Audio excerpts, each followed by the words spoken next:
Everyone welcome back to the new vlog. दोस्तों हमारे यहाँ आज आया था अर्थक्विक, मतलब भूकंप 7.1 मैग्नीट्यूड का तिब्बत से शुरू हुआ था और हमारे रुद्रपुर में भी महसूस हुआ था। हमारे रुद्रपुर में बहुत हल्का महसूस हुआ था, हालांकि बिहार, गोरखपुर ऐसे कुछ जगहों पर और साउथ में बहुत ज़्यादा जो है इसका तीव्रता मतलब नापा गया था। सिस्मोग्राफ में लगभग 6.8 का हमारे इंडिया में मतलब लगभग देखने को मिला था।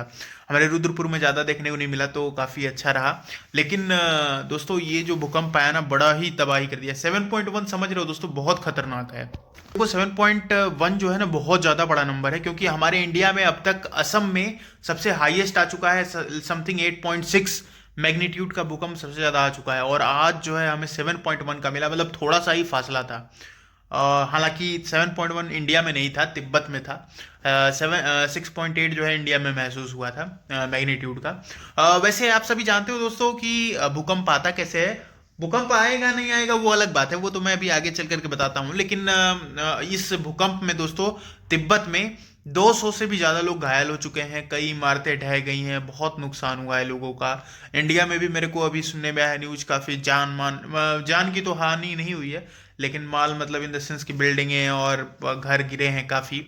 ये चीज़ें मैंने देखी। लेकिन हाँ, तिब्बत में बहुत बुरा हाल हो गया भाई, बहुत लोग जो है परेशान, मतलब घायल हुए, कुछ लोग डेथ भी कर गए हैं। अब दोस्तों आप लोग बताओ कि भूकंप आता कैसे है, आपको पता है? वैसे तो जियोग्राफी जिसने पढ़ा है उसे तो पूरा पता ही होगा, लेकिन नहीं पता या फिर आप भूल चुके हो तो मैं आपको याद दिला दूं कि देखो भूकंप जो है ना, क्या है कि हमारे पृथ्वी जो है ना बहुत तरह के लेयर से बनी होती है। बहुत सारे इसमें लेयर्स होते हैं, बीच में क्रूड होता है, तो ऐसे ऐसे करके बहुत सारे इसमें लेयर होते हैं। अगर कोई भी लेयर खिसक जाए, खिसक जाने से क्या होगा, जमीन हल्की सी धंसेगी।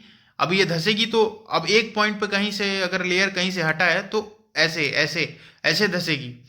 ऐसा तो नहीं है ना कि एक डायरेक्ट ऐसे धंस जाएगी, नहीं, तो कहीं ना कहीं तो ऐसे ऐसे टिल्ट होगी हल्की सी। तो थोड़ा बहुत भी अगर टिल्ट होगी ना, तो हमें ऐसा ही महसूस होगा कि भाई अब हमारा जो ये मकान है वो हिल रहा है, ये भूकंप हो जाता है।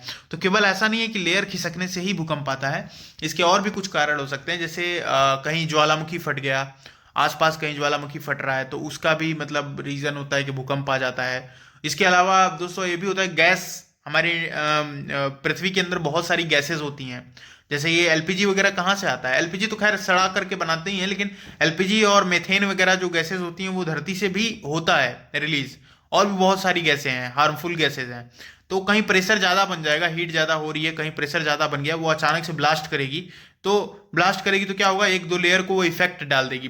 प्ले ब्लास्ट हो रहा है ना, तो क्या होगा कि एक दो लेयर को वो बेकार कर देगी या डिस्टोर कर देगी। तो क्या होगा, भूकंप आ जाएगा, तब भी हमें हिलता हुआ धरती दिखेगा। और यही हिलता हुआ इतना सही हिलता है, लेकिन हमारे इतने में ही जो है हमारे घर की तबाही मच जाती है, हमारा घर गिर जाता है। इसीलिए घर को भूकंप रोधी बनाया जाता है, यानी कि अर्थक्वेक प्रूफ बनाया जाता है। इसके लिए बहुत नीचे तक पिलर गाड़ा जाता है, उसमें जो है सरिया वाला जो लिंटर होता है वो वगैरह बना करके। इसीलिए इसको बनाना बहुत जरूरी है आज के टाइम में, क्योंकि कोई नहीं जानता यार कि कब भगवान ने चाह, वैसे तो भगवान चाह दे तो कुछ भी हो जाएगा, लेकिन फिर भी ऐसा घर बनाना चाहिए। तो एक ये भी रीजन है, गैस भी विस्फोट से होता है अंदर हमारे अर्थ में बहुत सारे गैसेस जगह जगह पर होती हैं, वो लीक कर जाती हैं, ब्लास्ट कर जाती हैं, तो भी ऐसा प्रॉब्लम देखने को मिल जाता है। तो यही है अर्थक्वेक का कुछ रीजन, और आई थिंक तो मुझे और कुछ तो नहीं याद आ रहा है। और बाकी हम लोग तो अपने जो आर्टिफिशियल बना देते हैं ना, ये माइनिंग करके बम फोड़ रहे हैं, ये कर रहे हैं, वो कर रहे हैं, तो आप तो सोचते हो कि एक ही दो लेयर चार लेयर जा रही है, लेकिन ये वाइब्रेशन से मे भी हो सकता है कोई कोई लेयर खिसक जाए और वहां भूकंप का रीजन बन जाए। मे भी वो लेयर कमजोर हो जाए, बाद में भूकंप आ जाए। ये सब रीजन हो सकते हैं। तो यार देखो, भूकंप से बच करके रही रहना बड़ा मुश्किल है। इसीलिए अभी आज के डेट में भूकंप रोधी घर बनाना बहुत जरूरी है, अर्थक्वेक प्रूफ घर बनाना जरूरी है, बहुत जरूरी है। और इसको बनाने के लिए कोई कॉन्ट्रैक्टर ठेकेदारों के चक्कर में ना पड़ करके अपने से बनवाओ। आपको पता रहे कि हमने अपने से बनवाओ, तब जा करके आप पूरी तरीके से अश्योर रहोगे कि नहीं भाई अभी हमारा जो है ये घर पक्का है, कोई दिक्कत नहीं होने वाली है। तो यही है यार दोस्तों भूकंप का। और मैं आपको थोड़ा सा एक डाटा दे देता हूँ, दिखा। भारत में जो 10 सबसे खतरनाक भूकंप आया था, पहला था असम में 8.6 की तीव्रता थी, कांगड़ा में 7.8, लातूर में 6.4, हिंद महासागर में 9.1 से 9.3 भी गया था। Very good.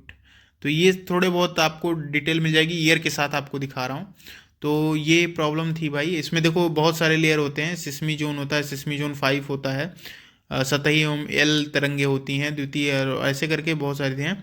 तो आप ये गूगल भी करके देख सकते हो, ठीक है। तो अब तक 5 का ही आया हुआ है ये, मतलब 6.8 हमारे इंडिया में महसूस हुआ है।